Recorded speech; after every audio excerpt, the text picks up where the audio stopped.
Hello, I'm Jeff Michael. Here is your CBS On The Go update. An emotional farewell across Southern California yesterday for a firefighter killed in the Thomas Fire. Corey Iverson died Thursday. The procession through Ventura, L.A., San Bernardino, Riverside, and San Diego counties escorted his body home. The coroner says the 32-year-old died from smoke inhalation and burns. A memorial service is planned for next Saturday in San Diego. 2 Huntington Beach police officers are among the 3 survivors of a small plane crash. The plane went down in a parking lot shortly after taking off from Gillespie Field in El Cajon yesterday. The off-duty officers and the other person on the plane were able to crawl out of the wreckage.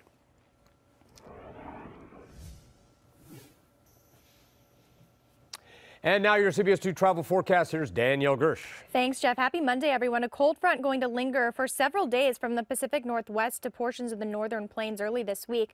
Cold temperatures and a lot of moisture going to combine to produce several feet of snow in the mountain passes. Up to 4 feet of snow going to be possible in the northern Rockies. Travel could be quite difficult there. Taking a look at high temperatures for today, chilly from Portland to Seattle and to Grand Forks, Minneapolis in the 30s, mid-40s in Chicago, mid-60s in Phoenix, upper 50s in Denver this afternoon. Here in the Southland, temperatures in the 70s, 40s in Manhattan, and 50s in Boston.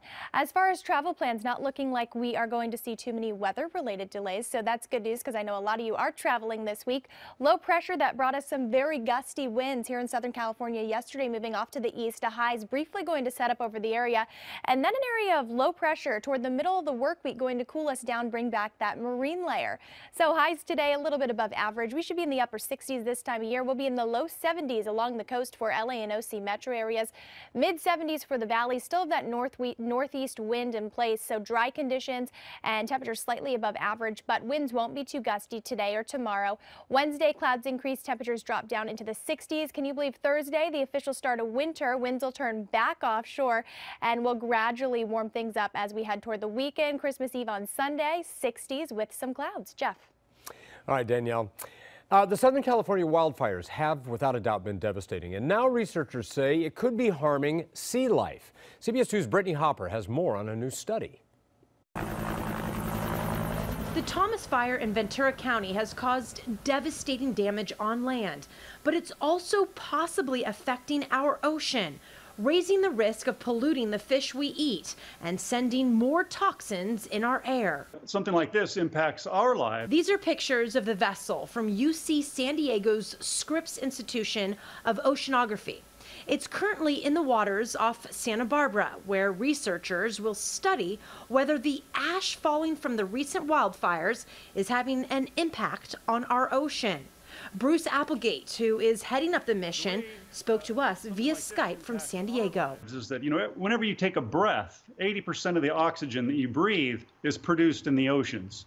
So we should care very much about the health of our ocean ecosystems because that's where the air that we breathe comes from. The Santa Barbara Channel is one of the most vibrant and robust marine ecosystems on Earth, and it's right in our backyard. During this expedition, 20 students from UC Santa Barbara will be taking samples to see if the ash from the Thomas Fire is first affecting phytoplankton, and then whether it's impacting our marine species higher up the food chain. Santa Anas are very much a part of our lives, and the wildfires that go along with Santa Anas blowing ash and smoke over the oceans, I think it's important for us to understand how that impacts the oceans as part of our overall basis of understanding of our ocean ecosystems. Now, researchers will be out on the oceans for the next week, but they say it could take months before they get any of their results back from their findings. In the newsroom, Brittany Hopper, CBS 2 News.